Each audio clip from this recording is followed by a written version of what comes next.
যুদ্ধবিরতি লঙ্ঘন করে গাজায় মুসলমানদের ওপর ইসরায়েলের বর্বর গণহত্যার প্রতিবাদে খুলনার চুকনগরে বিক্ষোভ মিছিল ও সমাবেশ অনুষ্ঠিত হয়েছে। শুক্রবার বিকেল 5:30টায় ডুমুরিয়ার চুকনগর ও পার্শ্ববর্তী সর্বস্তরের তৌহিদি জনতার আয়োজনে এ বিক্ষোভ মিছিল ও সমাবেশ অনুষ্ঠিত হয়। বিক্ষোভ মিছিলটি চুকনগর বাস স্ট্যান্ড থেকে শুরু করে চুকনগর উপশহরের প্রধান প্রধান সড়ক প্রদক্ষিণ শেষে একই স্থানে এসে সেখানে একটি সংক্ষিপ্ত সমাবেশ করেন তৌহিদি জনতা। এতে 5 শতাধিক তৌহিদি জনতা অংশগ্রহণ করেন। তৌহিদি জনতা হামাসের যোদ্ধারা লও সালাম লও সালাম, ইন্দিফাদা ইন্দিফাদা, জিন্দাবাদ জিন্দাবাদ, নেতানিয়াহুর 2 গালে জুতা মারো তালে তালে, নারায়ে তাকবীর আল্লাহু আকবার, ইসরায়েলের কাপুরুষেরা হুঁশিয়ার সাবধান ইত্যাদি স্লোগান দেন।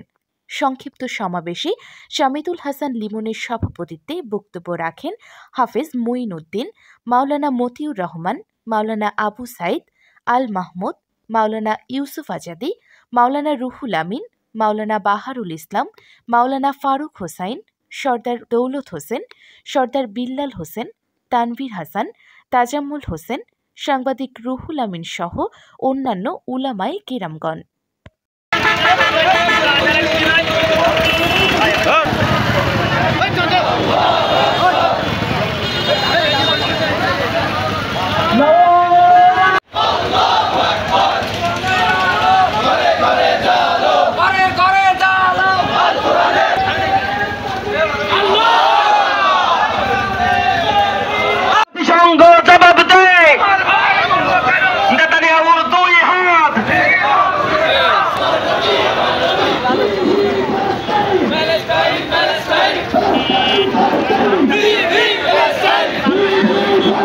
মুসলমানেরা হয়তো স্বস্তি পেল, কিন্তু সেই চুক্তির উপরে বর্বরচিত ইহুদি।